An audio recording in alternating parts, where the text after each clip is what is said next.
Congratulations, Ma'am Cindy. Nakangiting sabi ng katrabaho niya. Napangiti naman si Cindy. Salamat. Malungkot ang araw niya, pero dahil sa dumating na magandang balita, bahagyang gumaan ang kanyang kalooban. Nakatayo si Cindy sa kanyang bagong opisina. Tiningnan niya ang kanyang plake sa lamesa. Cindy Morales, Director of Operations. Mahinang basa niya sa kanyang sariling pangalan at posisyon. Direktor, dinampian niya ng nanginginig na mga daliri ang mga letra. Aaminin ni Cindy na proud siya sa kanyang mga narating. Pagkatapos ng pinakamatinding pagdurusa sa buhay nilang mag-asawa, ibinuhos niya sa pagtatrabaho ang panahon at atensyon. Masaya naman siya, pero mas nangingibabaw pa rin talaga ang lungkot. Congratulations, Cindy! Alam kong deserve mo yan. Sabi pa ng kaibigan niya na kasama niya sa opisina at katrabaho niya rin. Tipid siyang umiti. Salamat, pinagtrabahuhan ko to ng maigi, pero hindi pa rin ako makapaniwala. Hinawakan niyang cellphone. Iniisip na agad kung paano niya ibabalita kay Toby ang magandang balita. Hindi niya alam kung nasa trabaho ba ang kanyang asawa dahil maaga itong umalis. Halika, mag-celebrate naman tayo, sabi ng kanyang kaibigan. Marahan namang umiling si Cindy. Next time na lang ha. Bala ko kasing mag-celebrate kasama ang asawa ko ngayong gabi. Napangiti naman ito. Okay, next time ha. Kaya lang, bago pa siya makaalis, biglang bumukas ang pinto at bumaha ang mga kasamahan niya. Nagtatawanan ang mga ito at pumapalakpak. Cindy, aalis ka na ba agad? Dapat sumama ka. Tatakasan mo pa kami sa celebration. Saad ng isa niyang kasamahan. Napakagatlabi naman siya. May ibang commitment na kasi ako ngayon. Bahagya itong natigilan. Nasa baba na ang big boss. Sasama raw siya sa atin na mag-celebrate. Nakakahiya naman kung hindi ka sasama. Para sa'yo nga yung party. I-cancel mo na lang ang commitment mo ngayon. Mas mahalaga na sumama ka sa celebration para sa'yo, Cindy. Halika na. Isa pa, libre niya lahat. Pagkain, inumin, open bar para sa iyo at sa mga colleague natin. Nag-alinlangan si Cindy. Hinahatak ang kanyang puso sa magkaibang direksyon. Plano niya nang umuwi dahil asawa niya naman talaga ang dapat nakasama niya sa araw na yon. Isa pa, uuwi sana siya para ayusin ang namumuong lamat sa relasyon nila ni Toby. Kailangan niya nang bumawi dahil marami na siyang pagkukulang sa sarili niyang asawa. Pero hindi rin siya makatanggi. Hindi ngayong inaasahan siya ng boss at mga kasama. Sige, wait lang. Tatawagan ko lang ang asawa ko, sabi niya sa mga ito. Natuwa naman agad ang mga kasamahan niya. Sige, maiwan ka na muna namin dito. Sunod ka na lang sa ibaba. Nang makaalis ang mga ito, naghanda na siya sa pag-alis. Sinubukan niyang tawagan si Toby, pero hindi naman ito sumasagot. Panglimang tawag at nasa hallway na siya, saka palang sumagot ang kanyang asawa. Hi, love. Ani Cindy, pilit pinapanatiling masiga ang tinig. May great news ako sa'yo, Toby. Na-promote na ako. Director na ako sa operation ngayon. Bakit ka tumawag? Puno ng tabang ang boses ng kanyang asawa. Hindi na muling nakapagsalita si Cindy. Pasakay na sana siya sa elevator, pero natigilan siya sa sagot na yun ni Toby. Matagal na katahimikan ng sumunod. Para bang naririnig niya pa ang mabigat nitong paghinga. Gusto niyang magtanong kung nasaan ito, pero wala siyang lakas ng loob alamin. Ayos, na-promote ka na. Gusto mo yan, hindi ba? Mapaklang tumawa si Toby. Napalunok si Cindy at lumayo sa elevator para hindi siya marinig ng ibang empleyado. May kaunting gathering kami sa bar. Sagot ng boss namin ng celebration. Medyo gabi na ako makakauwi. Okay lang ba? Nasaan ka ba? Nang magising ako kanina, wala ka na sa kama natin. Maaga kang umalis o hindi ka umuwi kagabi? Isa na namang mabigat na katahimikan. Umuwi naman siguro si Toby, yun ang pilit na iniisip na Cindy. Basa naman ang banyo kanina bago siya pumasok sa trabaho, kaya hindi dapat siya mangamba. Kahit nayayanig na ang kanilang pagsasama, uuwi pa rin ang kanyang asawa. Cindy, basag ang boses ni Toby. Alam mo ba kung anong araw ngayon? Parang bumulusok ang puso niya. Siyempre, alam na alam ni Cindy. Paano ba naman niya makakalimutan? Ngayon ang ika-5 taon ng pagpanaw ng kanilang anak na si Mia dahil sa leukemia. 5 taon na rin siyang tahimik na nagdurusa. Alam ko, mahinang bulong ni Cindy. Araw-araw ko siyang iniisip. Pero kailangan nating magpatuloy, Toby. Hindi tayo pwedeng manatili habang buhay na palagi na lang nagluluksa. Oo, masakit. Pero sana bumangon tayo at magpatuloy ulit. Magpatuloy? Ikaw lang naman ang nakausad na parang hindi tayo nawalan ng anak. Sabi sa kanya ng asawa niya. Ang sabihin mo, kinalimutan mo siya. Hindi ka umiyak. Hindi ka man lang nagluksa. Mahal mo ba talagang anak natin? Ha? Tiningnan lang ni Cindy ang mga ilaw sa labas. Mukha siyang kalmado, pero durog na ang kanyang kalooban. Mas matatag lang talaga siya kumpara sa asawa niya. Hindi rin alam ni Cindy kung bakit nang mamatay si Mia. Wala na siyang mailuha. Para bang naubos na lahat. Wala siyang ibang ginawa kundi ang umiyak noong malaman niyang may sakit at nagpapagamot si Mia. At nang mamatay ang anak nila, parang tumigil na lang ang oras at gumuho na lang ang mundo ni Cindy. Hindi niya nga alam kung matatawag pa bang buhay iyon. Hindi ko kailanman makakalimutan si Mia. Bakit mo ba iniisip yan? Sa tingin mo ba talaga makakalimutan ko ang anak ko ng gano'n na lang? Pinilit ni Cindy na maging kalmado. Ayaw niyang sabayan ang taas ng emosyon ni Toby. Pero kailangan natin mabuhay, Toby. Kailangan natin, kaya umayos ka na sa buhay mo. Huwag kang magpakalugmok. Bumalik ka sa dati mong buhay. Magtrabaho ka. Mangarap ka ulit. Kasi ako, gano'n ang ginagawa ko. Hindi ko gustong maging miserable habang buhay. Please, tulungan mo naman ang sarili mo. Ikaw lang ang kayang bumangon. Ikaw ang nagpapatuloy, nagdiriwang, tumatawa. Nakakalimot kung anong kahulugan ng araw na to. Alam mo, ano pa bang aasahan ko sa'yo? Noong mga panahon na lulungkot ako sa pagpanaw ni Mia, naging malamig ka. Hindi mo ko sinamahan. Hindi mo ko kinausap. Asawa kita. Pero sa halip na ikaw ang kasama ko, alak ang kasama ko. Wala kang ibang ginawa kundi yung magtrabaho. Basag ang boses na sabi ni Toby. Kaya yan, masaya ka na. Congratulations, Cindy. Sana sulit lahat ng pinili mo. Nagtrabaho siya para makalimot. Tahimik na nagluksa si Cindy dahil hindi niya kayang pareho sila ni Toby na mahina. Nagtrabaho siya ng maigi, halos hindi na umuwi. Hindi para mag-promote, kundi para tumakas. Gusto niyang umalis palagi sa bahay nila dahil bawat sulok ng bahay ay tanging si Mia lang ang kanyang naaalala. Gayunpaman, hindi rin nila mapakawalang mag-asawa dahil sa mga alaala ng anak nila roon. Ang lamig mo, Cindy. Ano ba yung puso mo? Bato? Iniisip ko kung minahal mo ba talaga kami ng anak mo. Garagalang boses na sabi ni Toby. Bago pa siya makasagot, naputol na ang linya. Naiwan si Cindy na nakatayo, hawak ang cellphone na wala ng silbi sa sandaling iyon. Pumikit siya ng mariin habang bumuhos ang maiinit na luha sa kanyang mga pisngi. Mabilis naman yung pinunasan ni Cindy. Hindi hahayaang may makakita na mahina siya. Tara na po, Ma'am Cindy. Hinihintay na po nila kayo. Nakangiting sabi sa kanya ng empleyado. Pinilit niyang umiti. Ngayong gabi, magdiriwang siya. Saka na lang niya aalamin kung paano muling bubuuin ang sarili. Pagkatapos ng maliit na celebration, nagmamadaling na agad siyang makauwi. Maingat na binuksan ni Cindy ang pinto at naabutan niyang tahimik ang bahay. Toby? Tawag niya sa asawa. Ibinaba niya ang kanyang bag at nakita si Toby na nakasubsob sa sofa.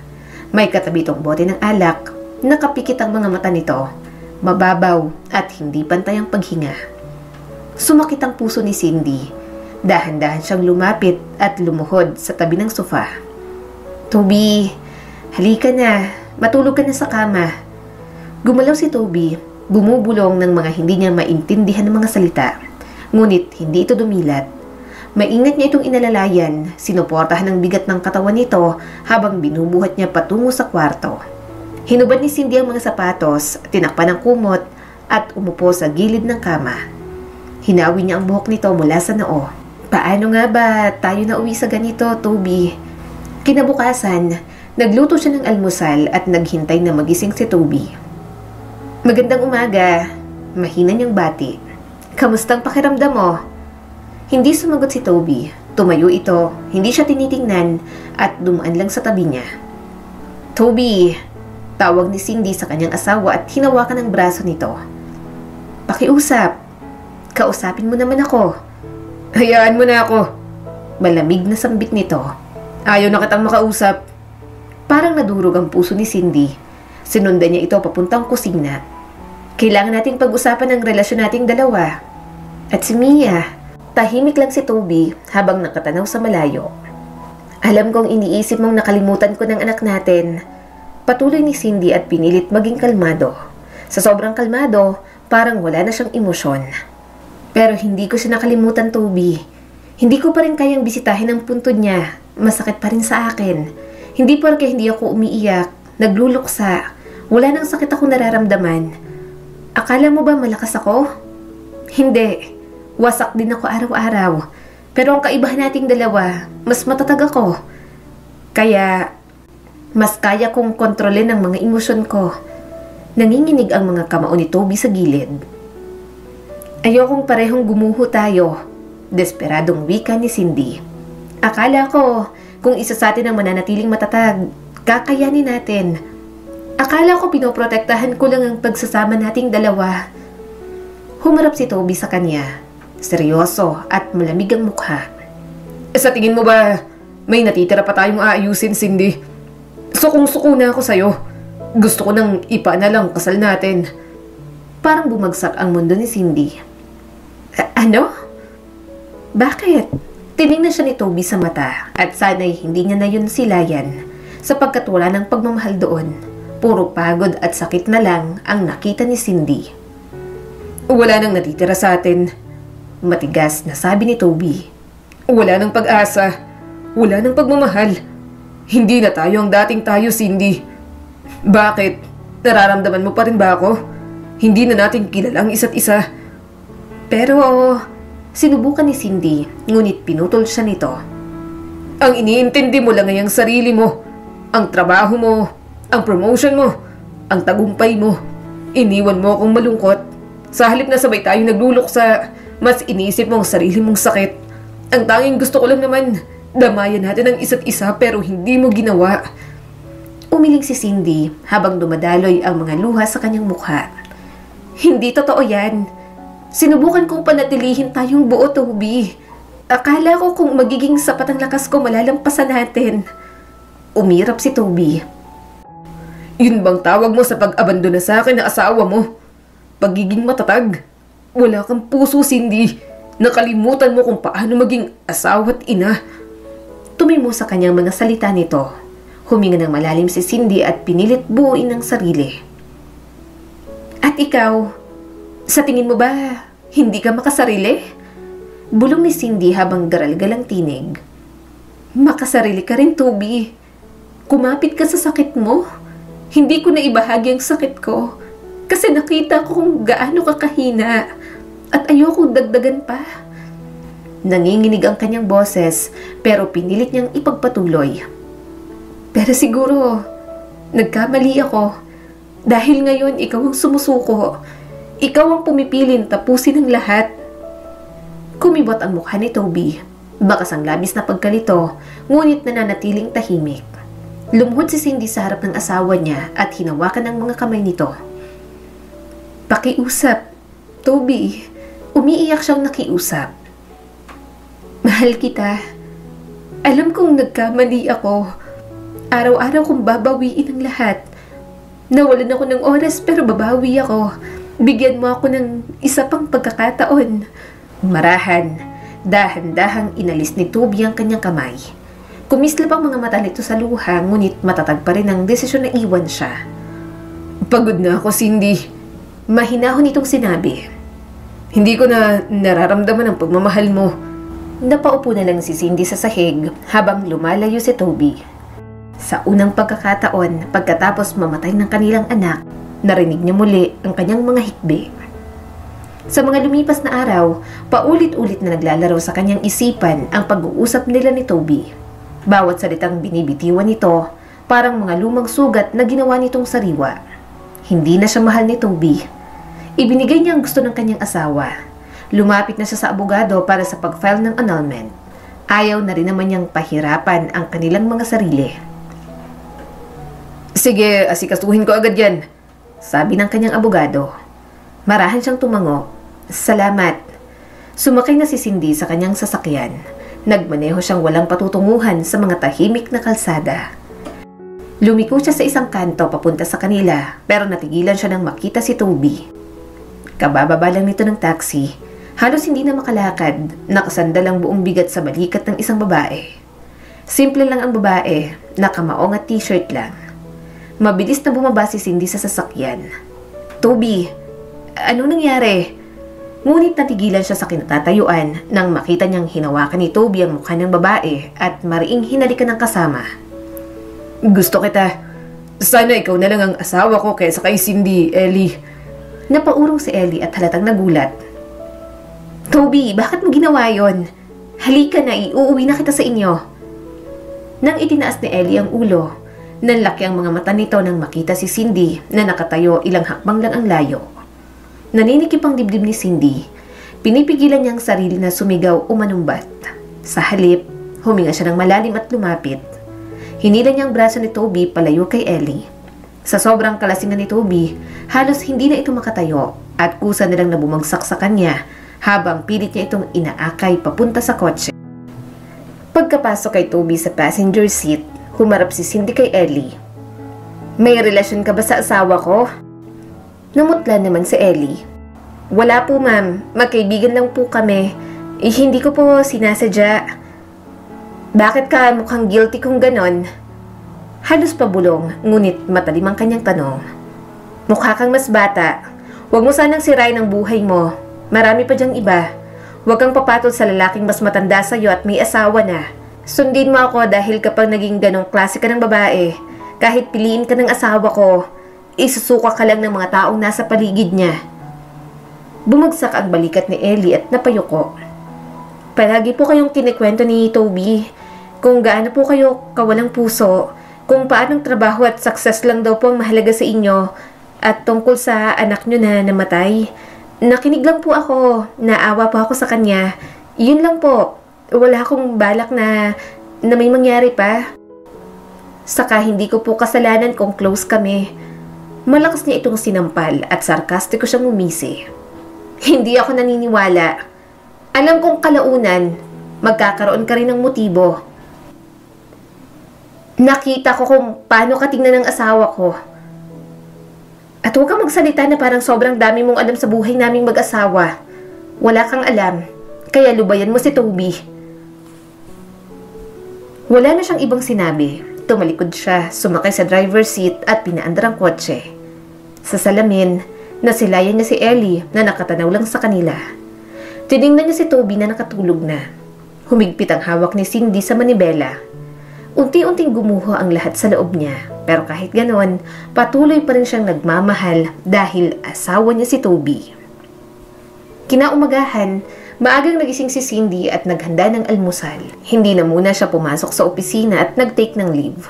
Sa tapat niya, nakasandal si Toby sa upuan. Halatang pagod mula sa nagdaang gabi at iniinda ang hangover. "Sino si Ellie?" Sa wakas ay tanong ni Cindy. "Yung babaeng hinalikan mo kagabi, sa harap ko pa talaga mismo." Hinimas ni Toby ang sintido at iniiwasan ang mga mata niya.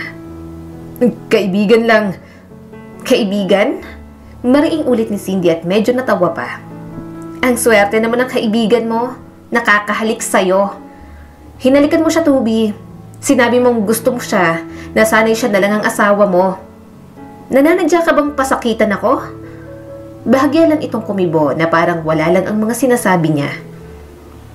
"Bakit ka galit? Tapos na tayo, Cindy. Inaayos na natin ang annulment, di ba? Anong problema?" May kung anong nabasag sa loob ni Cindy. Desidido na talaga ang asawa niyang iwan siya. Napangisi si Toby at umupo ng patagilid. "Hindi ko karelasyon si Ellie. Magkaibigan lang kami. Pero sige. Oo, gusto ko siya. Gusto ko siya dahil hindi siya katulad mo. Simple siya, tinadamayan ako kapag kailangan ko. Pero ano naman sa'yo? Maghihiwalay na tayo, di ba? Makakahanap ako ng babaeng kayang mahalin akong muli. Yung hindi gagawin sa akin ang ginagawa mo ngayon." Nanginginig ang kamay ni Cindy habang malakas na ipinalo ang palad sa mesa. Gano'n na lang ba? Yung babaeng yun, siyang dahilan kung bakit hindi mo na gustong subukang ayusin ang pagsasama natin, Toby? Nanatiling tahimik ang asawa niya at hindi man lang itinanggi. Napapikit siya habang habol ang hininga. Puno ng luha ang mga mata ni Cindy. Galit at pagtataksil ang bumabalot sa kanya. Mariing tiningnan ni Cindy ang asawa niya. Mag-asawa pa rin tayo. Hintayin mong mapirmahan ng mga papel. Hintayin mong tuluyang matapos to. Hindi mo ako basta pwedeng lokohin ng ganito habang nakatali pa tayo sa isa't isa. Ikiniling ni Toby ang ulo at halatang nagpipigil ng inis. Pinapatagal lang natin ang lahat, Cindy. Bakit pa tayo magpapanggap? Magkasama tayo sa isang bahay pero alam mong wala na tayong pag-asa. Pero hindi pa handang sumuko si Cindy. Kahit nasugatan siya, kahit na paulit-ulit na siyang winawasak, kumakapit pa rin ang isang desperadong bahagi ng kanyang puso sa kaunting pag-asa. Gusto kong itama ang lahat. Nanginginig ang tinig ni Cindy. Galit ka lang. Malungkot ka lang dahil sa pagkawala ng anak natin. Gusto kong ipakita na may pangalawang pagkakataon pa tayo. Mahal kita. Alam kong mahal mo pa ako at natatabunan lang ang lahat ng mga nangyari sa pamilya natin. Please. Kaya pa natin, Toby. Kahit may hinalikan ka, ayos lang. Kakalimutan ko. Kahit may nagugustuhan ka ng iba, okay lang. Sisikapin kong ako ulit ang nasa puso mo. Hindi sumagot si Toby. Mas lalong nadudurog ang kanyang puso. Hindi niya gustong mamanhid sa lahat ng sakit at mas lalong maging malupit. Kung babalik ka sa babaeng yon habang mag-asawa pa tayo, mariing saan ni Cindy. Sinusumpa ko, Toby. Magkakaroon din ako ng iba. Maghahanap ako ng lalaking hahawak sa akin, tulad ng dati mong ginagawa. Isang lalaking mamahalin ako. Isang lalaking iuungol ko ang pangalan sa kama. Tinapon ni Toby ang mga plato sa lamesa. Nangangalit ang mukha nito sa galit. Huwag na huwag mong gagawin yan. Naririnig mo ba ako? Asawa pa rin kita. Mapait na tumawa si Cindy at puno ng pangungutya. Ngayon, asawa mo na ako? Bakit? Hindi ba ikaw ang unang bumitaw? Nanginginig sa galit ang mga kamao ni Toby. Sinasaktan mo ko. Bulalas ni Cindy at nanginginig ang tinig sa galit. Kaya ako masasaktan kita pabalik. Wala kang karapatang magreklamo. Nagkatitigan sila, puno ng puot, sakit at pagmamahal na unti-unting nabubulok at naging lason. Sa huli, tumalikod si Toby at iniwan na lang siya roon. Nanatiling nakatayo si Cindy habang habol ang hininga. May bahagi sa kanyang puso ang umaasang lilingon si Toby. Yayakapin siya, magsusumamo, magpapakumbaba at tatapusin ang lahat ng away nila. Pero ang ginawa lang nito ay umalis ng kusina at iniwan siya roon ng luhaan. Subalit sa lahat ng nangyayari sa pagitan nila ni Toby, may mas matindi palang pagsubok na darating sa buhay ni Cindy. Pasensya na po, Mrs. Morales. Mahinang sabi ng doktor. Ang dahilan kaya sumasakit ang ulo mo, nawawalan ka po ng malay at dumurugo ang ilong ay dahil mayroon ka pong isang bihira at agresibong kondisyon sa iyong utak. At malala na. Wala na pong mabisang gamutan sa kondisyon mo at may taning na rin ang buhay mo. Nakatitig lang si Cindy sa doktor at bahagyang nakabuka ang bibig. Pilit niyang inuunawa ang mga salitang binitiwan ng doktor. Hanggang kailan? Paos na tanong ni Cindy. Hindi agad nakasagot ang doktor pero nagsalita pa rin ito. 60 days. Pinakamahaba na po yun. 60 days? 2 buwan? Mahinang tanong ni Cindy at bahagyang natawa. Kumapit siya sa magkabilang gilid ng upuan. Gusto niyang maging in denial sa sinabi ng doktor pero alam niyang hindi ito nagloloko. Pero sa kaibuturan ng kanyang puso, alam niyang wala ng milagro. Mamamatay na siya. Para siyang manhid na lumabas sa klinik. Sumakay siya sa kanyang sasakyan at nagmaneho ng hindi alam ang patutunguhan. Nangangatog ang kanyang mga kamay sa manibela. Mayroon na lang akong 60 days? Bahagya siyang natawa habang tumutulo ang mga luha. Maya-maya'y naipit siya sa traffic. Pinunasan ni Cindy ang kanyang mga luha, pilit na pinapakalmang sarili. Sumulyap siya sa labas ng bintana at napako ang tingin sa kabila ng kalsada. Toby? Usal ni Cindy. Nasa tapat ng isang convenience store si Toby at kasama nito, walang iba kundi si Ellie. Nakatitig si Cindy roon at nahihirapang huminga habang pinanonood niya si Ellie na lumabas ng tindahan. Natatawa at may dalang inumin. Nilapitan nito si Toby at agad na niyakap. Natawa naman si Toby, isang masaya at tunay na tawa na matagal nang hindi naririnig ni Cindy. Umibo siya ng tingin. Hindi mo na ba ako talaga mahal, Toby? Napapagod ka na ba talaga sa akin? Sumuko ka na ba talaga? Pumatak muli ang mga luha ni Cindy habang mariing nakakapit sa manibela. Buhay pa siya. Naroon pa si Cindy pero para kay Toby, tila wala na siya. Bakit hindi ko na siya napapangiti ng ganyan? Puno ng pait na tanong niya sa sarili. Anak, bakit ganyan ang daddy mo? Bakit hindi siya maging matatag katulad ko? Bakit? Mia, sana hindi ka na lang nawala. Hindi ko na alam ang gagawin ko. Gusto niyang lumaban. Gusto niyang tumakbo sa kabilang kalsada, hawakan ang kamay ni Toby at ipaglaban ang pagsasama nila.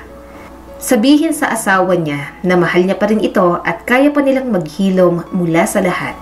Pero para saan pa? Nakahanap na si Toby ng ibang nagbibigay rito ng ngiti. At siya, mayroon na lang siyang 2 buwan para mabuhay. Wala nang pangalawang pagkakataon, wala nang oras para itama ang lahat ng mali. Pagka-uwi, nag-swimming si Cindy sa pool nila sa bahay. Malamig ang tubig na dumampi sa balat niya pero wala na siyang pakialam. Mabagal siyang lumangoy sa pool, parang pinapawi lahat ng katotohanan na nalaman niya.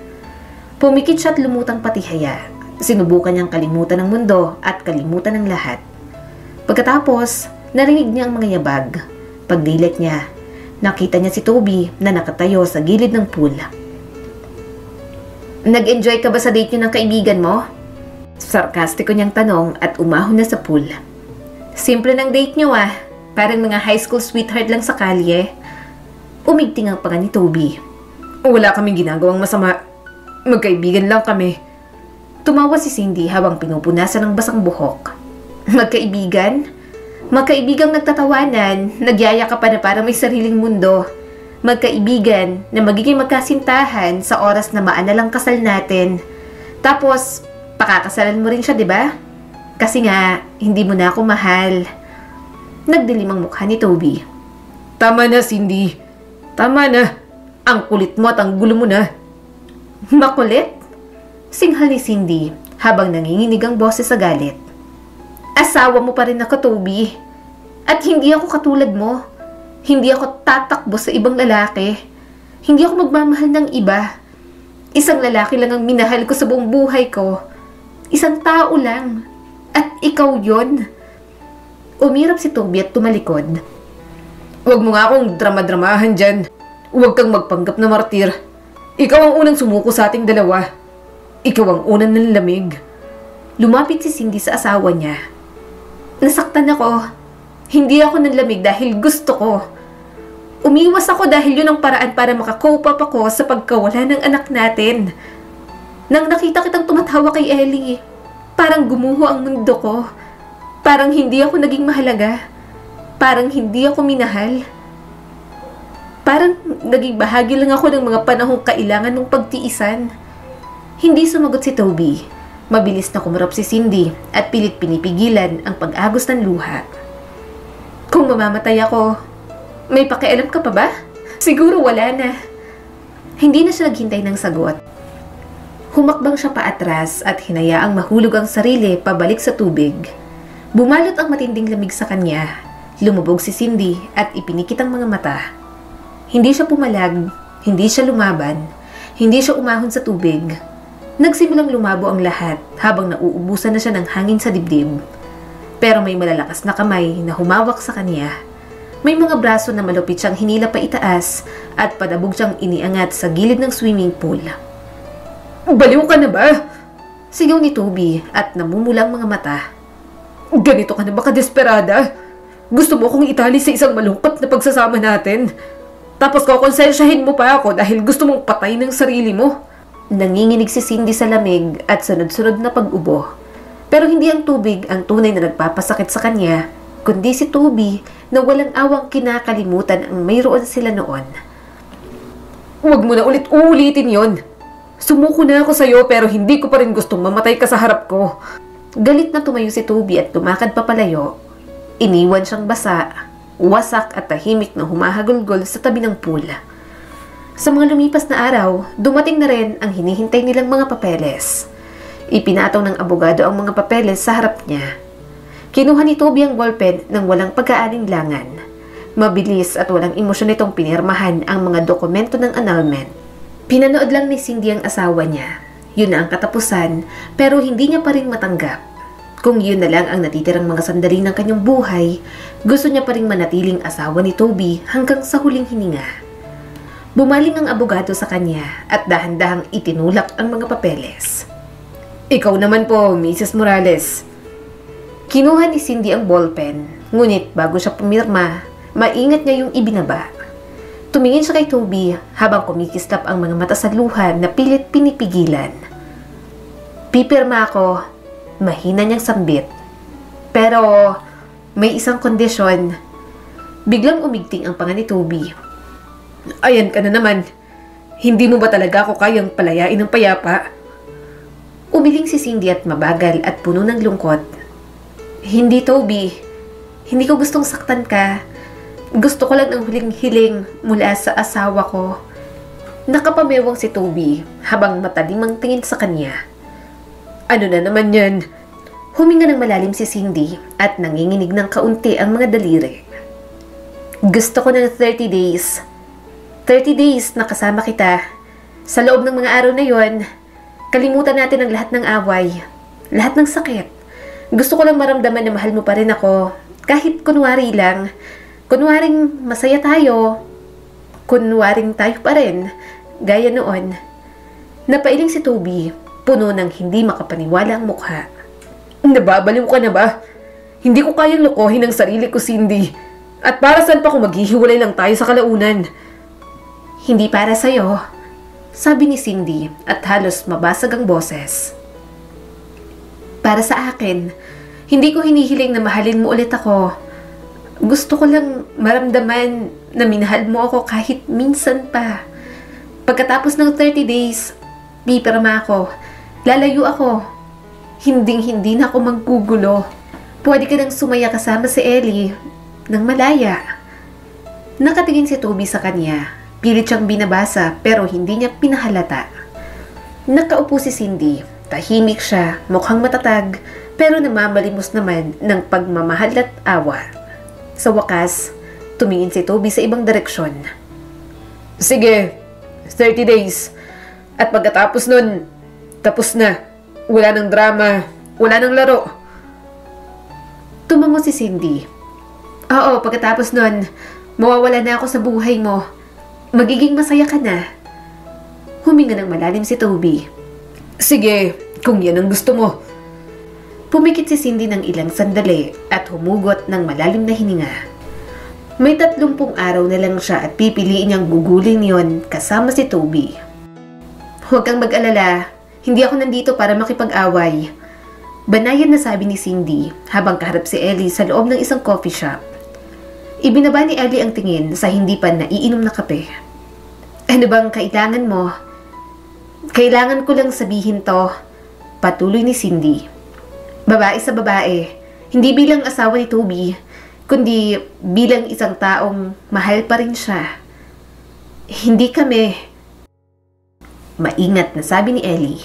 Si Toby at ako, hindi mo na kailangan ipaliwanag.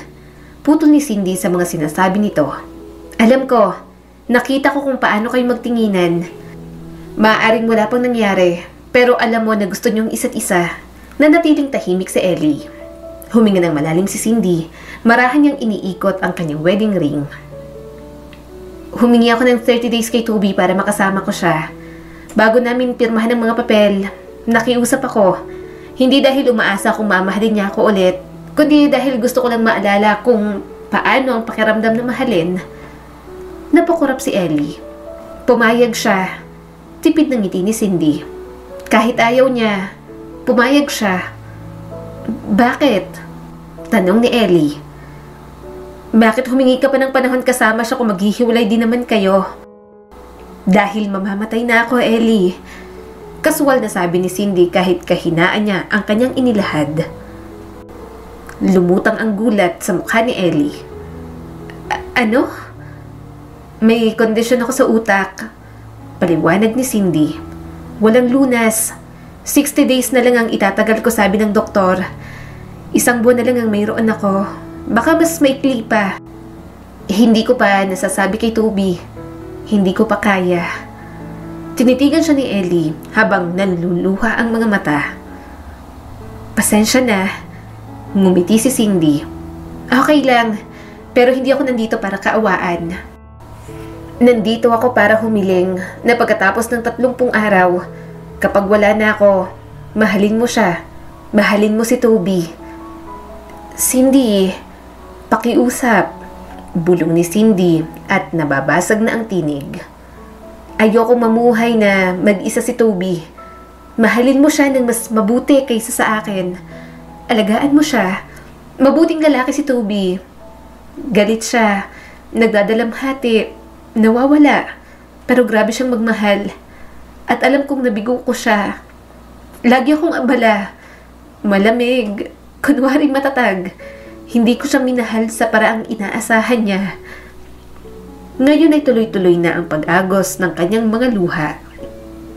Malapit na akong mawala. Pero ikaw ang matitira. Kaya sana pasayahin mo siya. Patawanin mo ulit. Ipaalala mo sa kanya na pwede siyang magsimula ulit. Tumayo si Cindy ng dahan-dahan. Alam kong napakalaki ng hinihingi ko.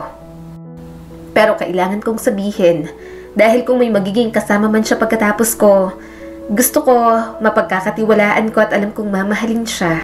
Tinapunan niya ng huling tingin si Ellie nang walang kahit na anong selos at walang galit. At sa kaibuturan ng kanyang puso at isipan, isang pintuan ang marahang nagsara. Bahagyang nanginginig ang gunting sa kamay ni Cindy habang pinuputol niya ang huling hibla ng kanyang buhok. Lumapit siya sa salamin at maingat na tinitingnan ang kanyang bagong itsura. Mas maikli na ngayon ang kanyang buhok, hanggang balikat na lang at may kaunting bangs din. Mahina siyang tumawa. Mukha akong bumata. Ganito rin ang hairstyle ko ng high school. Inilapag niya ang gunting, huminga ng malalim. Naghanda na siya ng almusal nila pagkatapos. Maya-maya narinig niyang mga yabag ni Toby bago niya pa ito makita. Natigilan si Cindy nang nabitiwan ni Toby ang baso.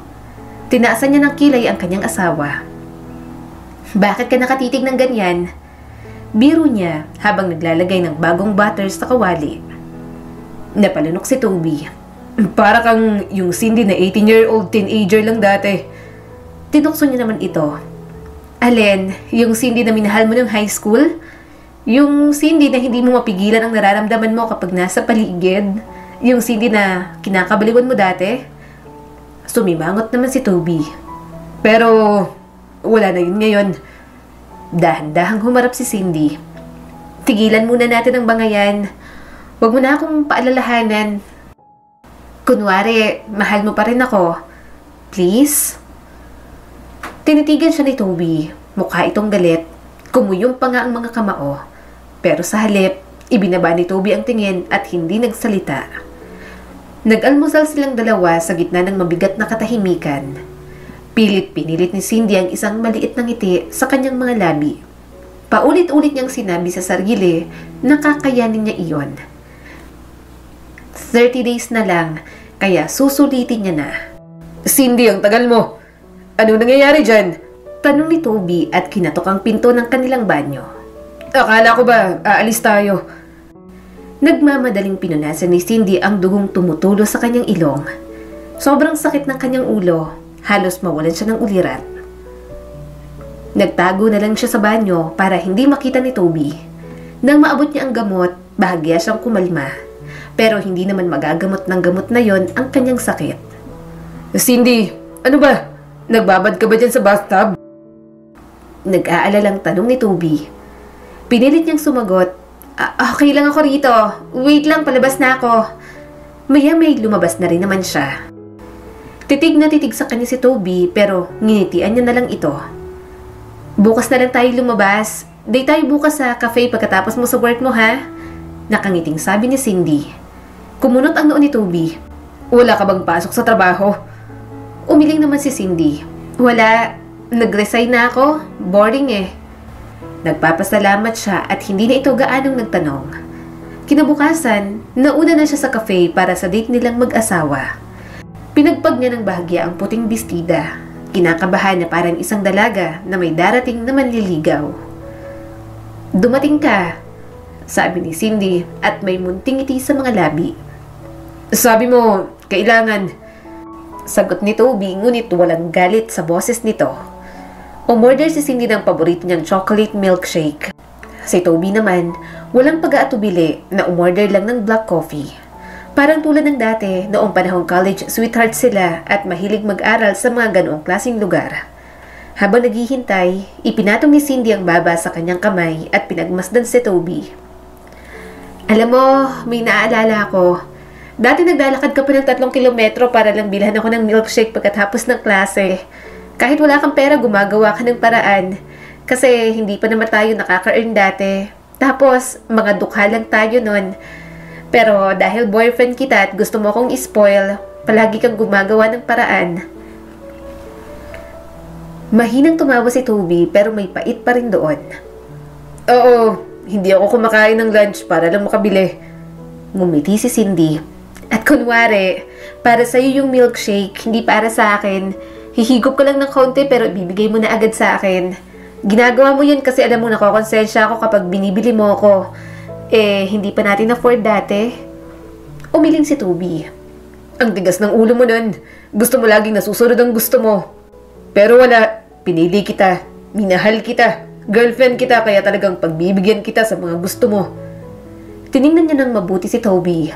Napagtanto niyang mula noon hanggang ngayon, matyaga at maunawain pa rin ito. Talagang napagod lang ang kanyang asawa sa pagsasama nilang dalawa. Dumating ang mga inumin nila. Tinanggal ni Cindy ang straw at kinilig ng mainom yun ng diretso. Pinagmasdan siya ni Toby, bahagang nanginginig ang sunok ng labi na parang pinipigilan ang isang ngiti. Ganyan ka pa rin pala, sabi ni Toby. Ginagawa mo pa rin yan. Yung sa mga labi mo. Napakurap si Cindy. Halin ba? Napanguso si Toby at bumuntong hininga. Kapag masaya ka, pinipisil mo yung mga labi mo na parang ayaw mo umiti. Para kang bata. Hindi niya namalayan na ginagawa niya pala yon. Namula si Cindy at tinakpan ng hiya sa isa pang higop ng milkshake.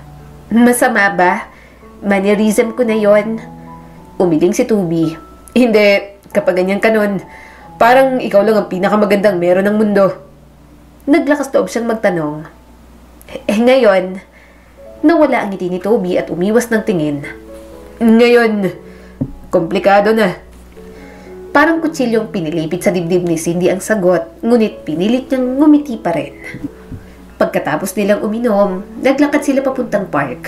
Medyo natawa siya dahil nandoon pa ang punong inukita nilang dalawa ni Toby noon. Naalala mo pa ba? Mahina niyang bulong. Ang corny kapag pinagsamang pangalan natin. Sinto. Sinto. Hindi sumagot si Toby. Tinitigan lang siya nito. Marahan niyang hinawakan ang kamay ng kanyang asawa. Kahit napakiramdam niya ay parang malayo ito, nagpapasalamat si Cindy na hindi nito inalis ang kamay niyang humawak ng mahigpit dito. Naalala mo pa ba tong lugar na to? Tanong ni Cindy at napapangiti habang inaalala ang nakaraan. Dahan-dahang tumango si Toby. Oo, naalala ko. Lumambot sandali ang mga mata ni Toby bago nito iniwas ang tingin. Para bang may mga alaala itong ayaw ng sariwain. Dati, palagi mo akong binibilhan ng popcorn kahit kapos ka sa pera. Natatawang sabi ni Cindy. May pera naman ako pero hindi mo ko hinahayaang gumastos sa date nating dalawa. Kaya palaging hati na lang tayo sa pagkain. Mahinang tumawa si Toby at may bahid ng lungkot. Naiinis ako na hati tayo kasi hindi ka mabubusog. Tumawa rin si Cindy. Busog naman ako. Ang dami-dami mo kayong mag-order ng pagkain para sa akin. Bumili na sila ng ticket para makapanood ng sine. Sa pagkakataong yon, pareho na silang may pera. Hindi na sila maghahati sa popcorn at soft drinks. Tara, pasok tayo. Mahinang sabi ni Cindy. Tumango naman si Toby na dalang mga pagkain at inumin nila. Pagpasok nila sa pintuan ng sinehan, para silang bumalik sa nakaraan. Parang naririnig pa ni Cindy ang mga batang version nila. Nagtatalo kung anong pelikulang papanoorin at sa huli ay siya rin palagi ang nasusunod. Umupo sila sa favorite spot nila sa likod at pinakadulo. Nilibot ni Cindy ang paningin. Kaunti lang ang nanonood. Sana naman magandang movie ang napili natin. Nakaupo si Toby at nakahalokip-kip. Ngunit napansin ni Cindy ang bahagyang kislap ng saya sa mga mata nito. Naalala ko pa kung paano ko kinaiinisan tong pwesto natin dati. Reklamo ako ng reklamo kasi sobrang layo sa screen. Yun naman pala, may bala ka. Panunokso niya kay Toby. Nanlaki ang mga mata ng asawa niya. Anong sinasabi mo? Mahinang tumawa si Cindy. Ang dami mo pang palusot dati. Alam nating dalawa, gusto mo lang walang istorbo sa row natin, Toby. Hindi ka pumupunta sa sinehan para manood. Gusto mo lang talagang makipaglampungan sa akin. Umawang ang bibig ni Toby at sa unang pagkakataon, pagkatapos ng lahat, tumawa ito ng tunay at hindi pilit. Isang tunog yon na dumampi sa puso ni Cindy. Ang tagal niya nang hindi naririnig, tumawa ang asawa niya. Sa sinehan nga ang pangalawang kiss natin. Ang lalim pa. Nakakahiya. Sa sinehan din ang first momol natin. Pinili mo talagang movie na walang masyadong nanonood para mamanyak mo ako dati. Mukhang inosente pero may tinatagong kapilyohan. Sabi pa ni Cindy. Hindi ko plano yon, sabi ni Toby at may kasamang maikling tawa. Hindi ko lang napigilan kasi bakit ba naman nag-dress ka ng maiksi sa date natin? Saka kiss lang dapat yon pero ang likot ng kamay mo. Mag-iingat ka na nga lang. Tumama pa kung saan saan. Kung saan saan napunta kaya hindi ako nakapagpigil. Pero oo, tama ka, nakakahiya yun. Mali rin dahil sisisihin ko talagang sarili ko kapag may nakakita sa atin ng Cindy. Ikaw din naman bigay na bigay ka rin. Ako pang tumigil. Suminghap si Cindy. Ang kapal mo. Hindi ka titigil kung walang dumating na guard sa gilid. Pareho na lang silang natawa. Ang kalat nila noong kabataan kung ano-anong natidiskubre. Unang karanasan nila ang isa't isa sa maraming bagay, kaya maraming alaala at parehong sabik. At nagpapasalamat siya na hindi sila nagsawa at naging mag-asawa pa. Nagsimula na ang pelikula, kaya natahimik na sila. Paminsan-minsan, palihim na sumusulyap si Cindy kay Toby. Hindi sila gaanong nag-uusap habang pinapalabas ang pelikula, pero paminsan-minsan ay nagtatama ang kanilang mga mata. Pagkatapos ng pelikula, lumabas na rin naman sila. Humarap si Cindy sa kanyang asawa. Namiss ko to. Namiss ko tayo. Matagal siyang tiningnan ni Toby. Ako rin. Pero hindi ko alam kung kaya pa nating ibalik ang dati, Cindy. Bumagsak ang puso ni Cindy pero hindi niya yun ipinakita. Ay, hindi ko naman inaasahang babalik pa sa dati ang lahat. Wala na siyang inaasahan dahil mamamatay na rin naman siya. Nandoon lang siya para magbaon ng mga masasayang alaala. Nandoon lang siya para makasama si Toby hanggang sa huling sandali. Kinabukasan, maagang nagising si Cindy kahit na sumakit ng matindi ang ulo niya kagabi. Bahagya ng magaan ang kanyang pakiramdam. Maingat siyang naghanda ng almusal. Gusto niyang gawing espesyal ang bawat araw. Kaya palagi niyang hinihiling sa Diyos na huwag na sanang sumumpong ang kanyang sakit. Ang aga mo naman, sabi ni Toby at inaantok pa. Gusto kong palagi kang ipagluto. Nakangiting sabi ni Cindy. Tiningnan ni Toby ng may alinlangan ng pagkain, pero nagsimula rin itong kumain. Ilang minuto silang nanatiling tahimik at tanging kaluskos ng mga kubyertos ang naririnig. Naalala mo ba nang minsang nagluto si Mia para sa atin? Biglang tanong ni Cindy at may bahid ng ngiti sa mga labi. Sunog lahat. Huminto si Toby at bumaha ang lungkot sa mga mata nito. Miss ko na si Mia. Miss ko ng anak natin. Napalunok si Cindy habang nanginginig ang mga labi. Minsan parang naririnig ko pa rin siyang tumatawa sa panaginip ko. Para bang nasa kabilang kwarto lang siya, kaya palagi akong nasa trabaho. Ayokong madalas dito sa bahay. Gusto ko kapag uuwi na ako, pagod na lang para makatulog agad. Iniabot ni Cindy ang kamay niya sa mesa at marahang hinaplos ang kamay ni Toby. Pasensya ka na kung inakala mong gusto kong kalimutan ng anak natin. Hindi ko kinaya. Sinubukan kong mabuhay sa paraan na alam ko, sa pamamagitan ng pagpapanggap na ayos lang ako. Hindi inalis ni Toby ang kanyang kamay. Akala ko wala ka nang pakialam. Akala ko masyado kang mabilis na ka-move on. Mali ka. Mariing sagot ni Cindy habang tumutulo ang mga luha. Hindi ako naka-move on. Natutunan ko lang itago. Kasi iniisip ko kung sabay tayong mahina, baka hindi na tayo makatayo ulit. Tinitigan siya ni Toby na para bang ngayon lang siya tunay na nakita nito pagkatapos ng mahabang panahon. Hindi ko alam. Bahina nitong sambit. Malungkot nang ngumiti si Cindy. Alam ko, mali ko rin. Dapat pinakita ko sa'yo kung gaano akong nasasaktan. Toby, kung nandito si Mia, ayaw niyang ganito tayo. May galit at sinisisi ang isa't isa. Naluha ang asawa niya. Alam ko, hindi natin kayang ayusin ang lahat sa loob ng 30 days. Alam ko, hindi natin kayang ayusin ang lahat sa loob ng 30 days. Patuloy ni Cindy. Pero siguro, pwede tayong magsimulang magpatawad. Tumawa ng kaunti, alalahanin siya ng magkasama, nang walang galit sa pagitan natin.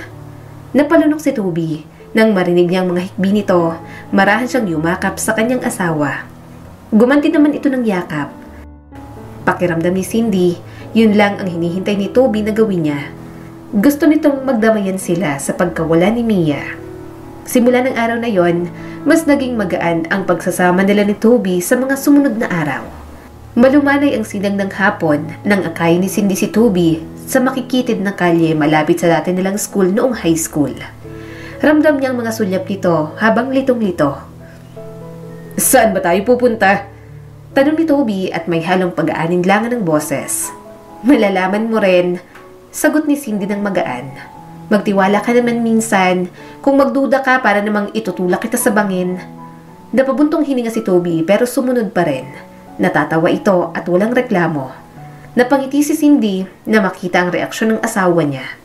Makalipas ang ilang minuto, lumiko sila sa isang kanto at naroon na nga ang lumang playground kung saan sila dating tumatambay kapag walang pera para sa date nila. Sirang-sira na yun ngayon at may mga kalawang na ang mga upuan. Naalala mo pa ba? Tanong ni Cindy habang may kislap sa mga mata. Oo, dito tayo nagde-date kapag wala tayong pera. Mahinang sabi ni Toby. Naglatag siya ng tela, inilapag niya ang kanyang bag, binuksan niya yon at inilabas ang 2 peanut butter sandwich, 2 bote ng soft drinks at mga niluto niyang pagkain kanina.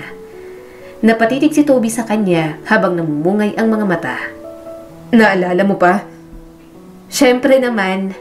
Malambing na sagot ni Cindy sabay upo sa lumang kahoy na upuan. Halika, hindi ko ginawa itong mga sandwich para sa sarili ko lang. Kumain tayo. Dahan-dahang umupo si Toby, parang natatakot na baka bumigay ang luma ng bangko. Kinuha nito ang sandwich at walang imik na kumain. Ayaw na ayaw mo nun ng peanut butter, sabi ni Toby matapos ang ilang sandali.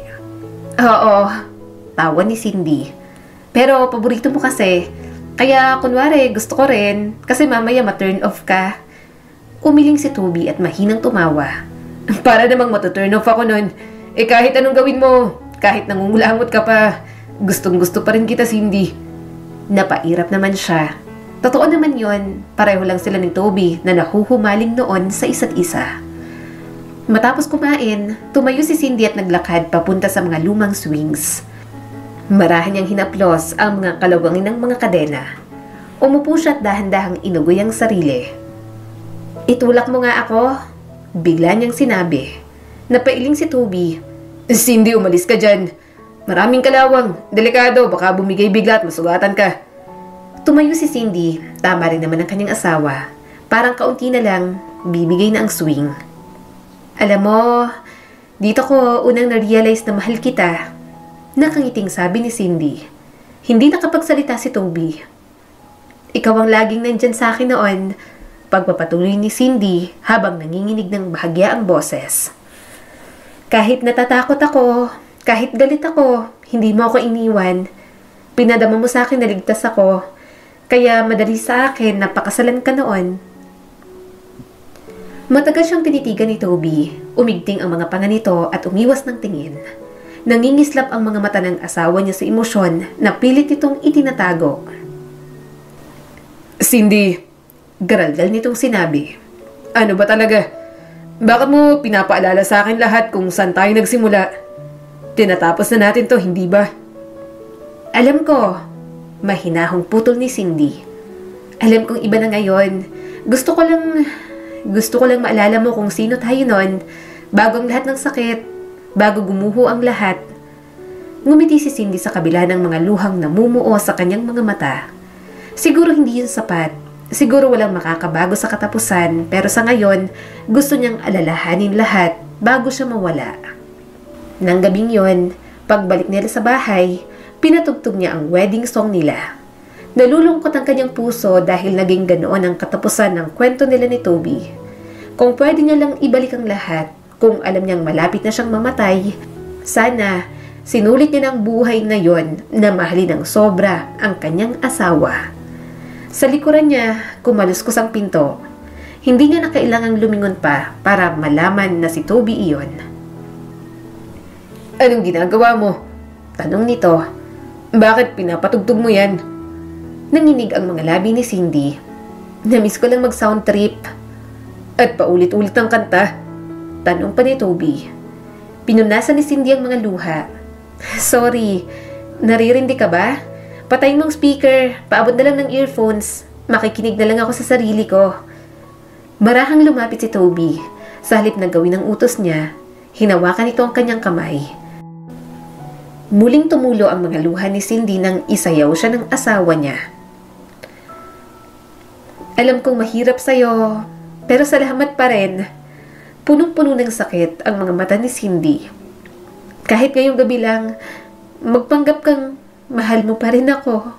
Please? Matagal siyang pinagmasdan lang ni Toby. Nanatili lang silang nagsasayaw sa saliw ng kanilang wedding song. Mas lalo siyang umiyak at sumandal na lang sa dibdib ni Toby. Gustong-gusto niyang bumawi sa asawa niya at humingi ng isa pang pagkakataon, pero mawawala na rin naman siya. Miss ko na tong mga ganitong sandali. Bulong ni Cindy bago niya pa mapigilan ang sarili. Wala siyang narinig na sagot pero naramdaman niya ang mabilis na tibok ng puso ni Toby. Miss ko na tayong dalawa. Noong mga panahong masaya pa tayo. Dagdag ni Cindy habang nanginginig ang boses. Humigpit ang hawak ni Toby sa kanya at mas lalo siyang inilapit. Toby, bulong ni Cindy habang nagpipigil ng luha. Kahit hindi mo na ako mahal, pwede ba? Magpanggap ka na lang kahit ngayon lang. Dahan-dahang gumalaw ang kamay ni Toby at umakyat sa likod niya.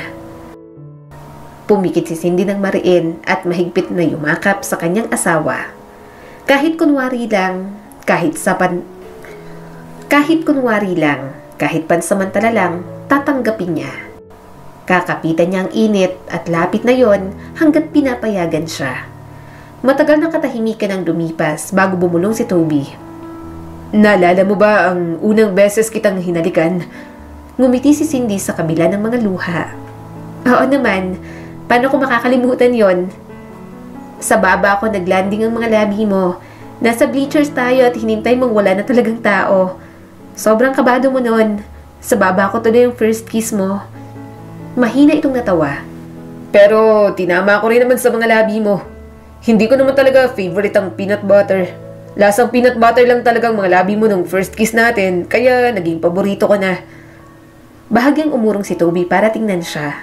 Hinaplos nito ang pisngi niya gamit ang isang kamay. Tumulo ang mga luha ni Cindy nang halikan siya ni Toby. Iniisip na baka yun ang huli. At nang lumayo ito at umiwas ng tingin, inasahan niya na ang sakit. Kailangan ko ng matulog. Namamaos na sabi ni Toby. Tumango si Cindy. Oo, sige. Tumalikod si Toby at lumabas na sa kanyang silid. Naiwan naman siyang tahimik na umiiyak, nanghihinayang para sa pag-ibig na pinabayaan niya at sinayang. Pagkatapos nun, nagpatuloy pa rin ang mga araw. Sa huling linggo, inaya ni Cindy si Toby na magpunta sila sa beach. Malamig ang simoy ng gabi habang nakaupo si Cindy sa kiosk sa may dalampasigan. Nakayakap siya sa kanyang mga tuhod habang pinagmamasdan ng dagat. Narinig niyang mga yabag ni Toby sa likuran niya pero hindi siya lumingon. Pagkalipas ng ilang saglit, umupo si Toby sa tabi niya.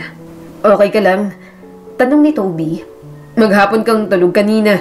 Hindi kita inustorbo sa kwarto mo kasi sabi mo masakit ang ulo mo. Saka kumuha na lang tayo ng isang kwarto. Kung ayaw mong magtabi, 2 kama na lang. Nag-aalala ako sa'yo. Madalas na sumasakit ang ulo mo. Mahinang ngumiti si Cindy. Okay naman ako palagi. Wala kang dapat ipag-alala. Tinignan siya ni Toby ng may pagdududa pero hindi na siya pinilit.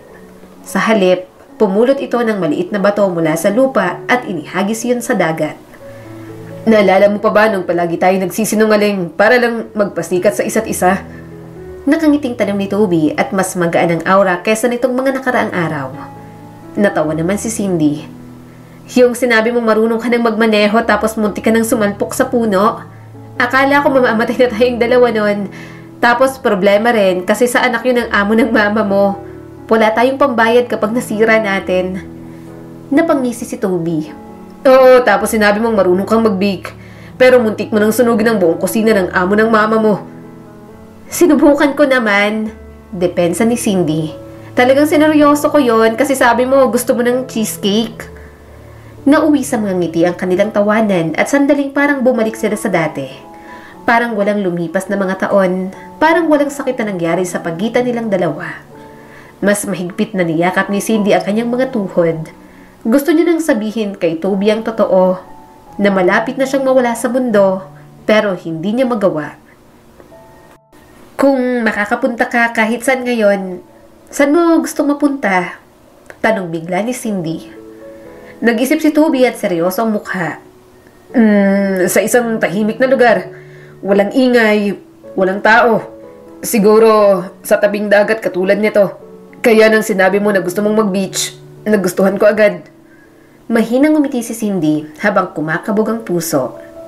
Ako rin, sa dagat. Mahilig si Mia sa dagat. Sandali silang natahimik. Pareho nilang inalala ang panahong kasama pa nila si Mia. Mahilig sa dagat ang anak nila. Kaya every year, kahit busy sa trabaho, hindi nila nakakaligta ang pumunta sa beach. Alam mo, ani Cindy, kung sakaling mamatay ako, gusto ko sa isang maganda at payapang lugar mangyari yon. Gusto ko malapit sa dagat. Gusto ko naka-pink na bestida. Pink? Gulat na tanong ni Toby. Ayaw mo ng pink, hindi ba? Natawa naman si Cindy. Oo, pero gusto yun ni Mia. Naalala mo? Pumikit si Toby saglit at dumaan ang sakit sa mga mata nito. Bakit natin pinag-uusapan ng kamatayan? Matagal pa yan, Cindy. Gusto ko makita agad ako ng anak natin. Kung totoo man na sinusundo tayo ng mga mahal natin sa buhay kapag malapit ng mamatay.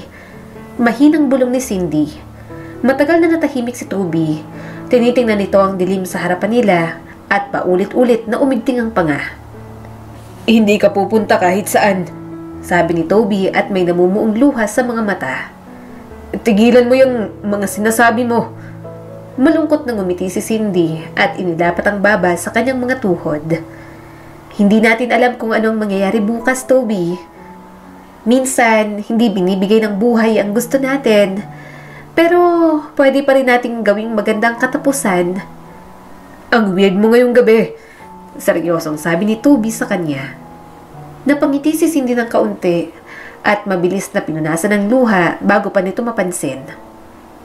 Nire-regla lang kaya medyo moody. Maya-maya'y tumayo na rin naman sila. Pero bago pa siya makasunod kay Toby, may mga tumulong ng dugo sa kanyang ilong. Pinilit niyang punasan ang mga yon, pero parang mas lalong dumarami. Cindy! Gulantang na bulalas ni Toby nang lumingon sa kanya at mabilis na tumakbo pabalik. Toby, nanginginig ang kanyang mga kamay, nanlalabo ang mga mata at parang umiikot ang mundo. Toby, huwag kang lumapit sa akin. Pero natatanaw niya na ang umiiyak na si Toby na papalapit sa kanya. At sa pagkakataon na yon, unti-unti na siyang nawala ng malay. Nagising na lang siyang nasa ospital na, mabigat ang kanyang ulo at mas nanghihina na rin ang katawan. Bahagya siyang lumingon at nakita niyang isang taong nakaupo sa tabi ng kama. Toby, mahinang usal ni Cindy. Agad itong yumuko palapit at marahang sinuklay ang kanyang buhok palayo sa noo. Nanginginig ang kamay nito habang hinahaplos ang pisngi niya. Oh, huwag ka muna magsalita. magpahinga ka lang. Namuo ang mga luha ni Cindy. Alam mo na, hindi ba? Bumuhos agad ang mga luha ni Toby. Yumakap sa kanya ng mahigpit ang asawa niya at ibinaon ang mukha niya sa kanyang balikat. Nanginig ang katawan ni Toby sa malalakas nitong hikbi. Sorry. Garalgal nitong sabi. Sorry, Cindy. Hindi ko alam. Diyos ko, hindi ko alam. Itinaas ni Cindy ang naghihina niyang kamay at ipinatong sa batok nito. Ayos lang. Hindi ayos to. Hindi pwede. Hindi ka pwedeng mamatay ng ganito lang. Namumula ang mga mata ni Toby at desperado. Masyado akong naging malupit. Ang dami kong nasabing masasakit. Akala ko wala ka ng pakialam. Akala ko hindi mo na ako mahal. Hindi ako tumigil sa pagmamahal sa'yo. Bulong ni Cindy. Bakit? Halos may galit ang tinig nito. Bakit hindi mo sinabi? Bakit hindi mo sinabi na ganito kalala ang kondisyon mo? Masakit nang umiti si Cindy. Ayoko manatili ka dahil sa awa. Mas lalong umiyak si Toby. Ano? Gusto ko lang bigyan ka ng masasayang alaala. Mahina niyang sambit. Hindi ng mga alaala ng ospital at mabagal na pamamaalam. Gusto kong tumawa tayo ulit, kahit sandali lang. Gusto kong maniwala na sapat pa rin ang pag-ibig para sa ating dalawa. Ipinatong ni Toby ang noo sa noo ni Cindy. Naramdaman niya ang mga luha nito sa kanyang mukha. Hindi ko na kayang magpanggap. Bulong ni Toby habang nanginginig ang boses. Mahal kita, Cindy. Hindi ako tumigil. Masakit lang. Sobrang sakit kaya hindi ko nakita na nasasaktan ka rin. Ngayon, tuluyan ang tumaloy ang mga luha sa pisngi ni Cindy. Pinilit kong maging matatag para sa ating dalawa. Pero sobrang sakit. Alam ko. Mas tumindi ang pagkagulgol ni Toby. At mas pinasakit ko pa. Nagdadalamhati ka. Marahan niyang sagot. Katulad ko, pareho lang tayong naligaw nang mawala ang anak natin. Ayoko mawala ka rin. Anas ni Toby at sobrang higpit ng hawak sa kanya na parang mawawala siya anumang sandali. Hindi ngayon. Hindi ganito. Malungkot nang umiti si Cindy at hinaplos ng hinalakyang pisngi ng asawa niya. May mga bagay tayong hindi kayang pigilan, Toby. Pero kaya pa nating magmahal. Kaya pa nating magsama kahit kaunti na lang ang oras. Ayoko dito sa ospital. Ayoko rito, ilabas mo ako. Ayokong dito ang huling sandali ko, Toby. Wala na rin naman silang magagawa sa akin, love. Hinalikan ni Toby ang kanyang kamay at saka yun idiniin sa dibdib nito. Oo, ilalabas kita. Pupunta tayo kahit saan mo gusto, love. Sinunod naman ni Toby ang gusto niya. Sa beach lang siya nagpadala dahil yun lang ang kanyang hiling. Naghihina ng katawan ni Cindy pero pinilit niya pa rin na magising sa bawat araw. Gayunpaman, pagod na si Cindy. Nararamdaman niya na talagang malapit na at hindi niya na kaya. Love, ibili mo na ako ng pink dress? Mahina niyang sinabi. Natigilan ito sa ginagawa at sunod-sunod na umiling. Please, wag muna yon. Ayoko pa, Cindy. Hinawakan niya ang kamay nito. Sige na, love. Gusto ko nang magsuot nun. Gusto ko ng pink dress tapos punta tayo sa dalampasigan. Gusto kong makita ang pagsikat ng araw. Hinawakan ni Toby ang mga kamay niya at humihikbing hinalikan ang mga ito. Alam niyang batin nitong wala itong magagawa sa kanyang mga kahilingan. Malapit na ang sandali, kaya ayaw niya nang mag-aksaya ng oras. Love, gusto ko rin sa malapit sa dagat. Kaso hindi ko na kayang maglakad. Nang hihinang sabi ni Cindy. Binuhat naman siya sa likod ni Toby. Napangiti siya nang iupo siya nito sa buhangin. Pareho silang nakaupo ron, naghihintay ng pagsikat ng araw. Hinawakan niya ang kamay nito at hinaplos ang wedding ring doon. Kapag nawala ako, magmahal ka ulit. Pwede na kayo ni Ellie. Mas magiging mabuti siyang asawa sa'yo kaysa sa akin. Mas niyakap pa siya ni Toby. Nagsinungaling ako. Galit lang ako, Cindy. Pero walang makakahigit sa'yo. Hindi na ako magmamahal ng iba. Ikaw lang ang mamahalin ko. Ikaw lang ang magiging asawa ko. Bahagya siyang nalungkot sa sinabi nito. Ayokong mag-isa ka. Gusto kong bumuo ka ulit ng pamilya. Hinalikan nito ang kanyang noo. Mas kaya kong mag-isa at mabuhay sa mga alaala niyo ni Mia. Maya-maya'y sumikat na ang araw. Bahagyang napangiti si Cindy. Ramdam niyang malapit ng katapusan niya pero nang makita niyang araw, umusbong ang pag-asa sa kanyang dibdib. Tumulo ang mga luha ni Cindy habang habol ang hininga. Wala na siyang maintindihan. Nagulat siya nang marinig ang malalakas na hikbi ni Toby. Ramdam niya ang tensyon at panginginig ng katawan ng pinakamamahal niyang asawa. Love, Toby ko, asawa kong mahal na mahal ko. Mahinang sabi ni Cindy at pilit inabot ang mukha nito. Nanginginig ang mga kamay na hinawakan nito ang kanyang kamay at hinalikan doon. Mahal na mahal kita, Cindy. Pagod ka na ba? Marahang tumango si Cindy at napapikit. Oo, pagod na ako. Tutulog na ako ha. Love, I love you. Mas lumakas ang mga iyak ni Toby at niyakap siya ng mahigpit. Sa huling sandali, naramdaman niyang yakap ng kanyang asawa. Hindi niya man ito nakasama ng matagal, nagkasakitan man sila, masaya siyang naramdaman pa rin ang pagmamahal ng asawa. Sa kabilang banda, pagkatapos ng pagkamatay at pagkalibing kay Cindy, hindi na alam ni Toby kung paano mabubuhay. Nasa tabi niya si Ellie, pero hindi niya ito magawang pansinin. Binilin ka sa akin ng asawa mo, sabi sa kanya ni Ellie. Sinabi niya na pwede na ako sa'yo ngayong wala na siya. Marahang umiling si Toby. I'm sorry. Totoo na nagustuhan kita pero galit lang ako at ikaw ang naging comfort ko. Pero mahal na mahal ko pa rin ang asawa ko. Kaya na siguro pumayag ako nang humiling siya sa akin ng 30 days bago siya pumirma ng annulment. Mabuti kang babae, Ellie. At hindi ako lalaking nararapat para sa'yo. Hindi ko alam kung kailan ako makakalimot sa nangyari. Pero isa lang ang alam ko. Hindi mawawalang pag-ibig ko kay Cindy. At ayoko maging unfair sa'yo, Ellie. Sa oras na tinanggap kita sa buhay ko. Tumulo ang mga luha ni Ellie. Alam niyang nasaktan ito, gayunpaman, maluwag nitong tinanggap ang lahat ng desisyon niya. Pinilit mabuhay ni Toby kahit siya nalang mag-isa. Nanirahan din siya malapit sa dagat dahil paboritong lugar yon ng kanyang mag-ina. Sinubukan niyang mabuhay ng maayos, pero sobrang hirap na si Toby. Alam mo, kapag ang babae na byuda, kayang tumagal, kayang mabuhay basta kasama ang mga anak at may mga mapagkakaabalahan. Pero ang mga lalaki, kapag nabyudo, hindi kaya. Kung hindi maghahanap ng ibang babae, mamamatay naman sa sobrang lungkot kaya susunod agad. Sabi ng katabi ni Toby sa ospital habang kausap ang kasama nito. Habang naririnig niya ang mga yon, napatingin siya sa kanyang mga papel na hawak. May leukemia siya at stage 4 na. 3 taon pagkatapos mamaray ni Cindy, nadiskubre niya na may sakit siya.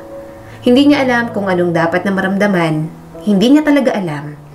Pero sa mga huling sandali ni Toby, hindi niya alam kung panaginip lang ba niya, pero nakita niya ang kanyang mag-ina na nakangiti sa kanya. Hinaplos ni Cindy sa panaginip niya ang buhok ni Toby. Pagod ka na siguro, love. Salamat na lumaban ka at kinaya mo pa rin. Mahal na mahal ka namin ni Mia. Daddy, I love you. Bulalas naman ng kanilang anak na si Mia. Halika na po. Punta na po tayo sa place na hindi ka iiyak, hindi ka po masasaktan. Magiging happy family po tayo, Daddy. Ang tapang-tapang mo. Proud na proud po ako sa iyo, Daddy. Inabot niya ang kamay sa mga ito. Sa piling ng kanyang mag-ina, sobrang panatag ng kanyang kalooban. Pakiramdam ni Toby, hindi niya kailangang matakot sa kamatayan dahil may dahilan ng Diyos kung nasaan man siya ngayon. Samantala, kahit anong revive kay Toby, hindi na ito nagising. Napailing ang doktor at hinarap ang mga kapatid ng asawa ni Cindy. Nang sinabi ng doktor ang mga salita, tuluyang umiyak ang mga kamag-anak ni Toby. Time of death, 6:55 p.m. Ang kwento ni Cindy ay nagpapakita na ang pag-ibig lang ay hindi sapat upang mapanatili ang isang kasal. Nangangailangan ito ng oras, komunikasyon at presensya. Nagpapaalala rin ito sa atin na minsan hindi mabuti sa isang relasyon kung parehong mataas ang ating mga pride. Gusto rin iparating ng kwento na bawat araw ay isang pagkakataon para magpatawad at sulitin ang oras kasama ang mga taong mahal natin bago pa mahuli ang lahat. Muli, ito po si Skylar Guro at sana'y may bago na naman kayong natutunan sa kwento natin ngayon.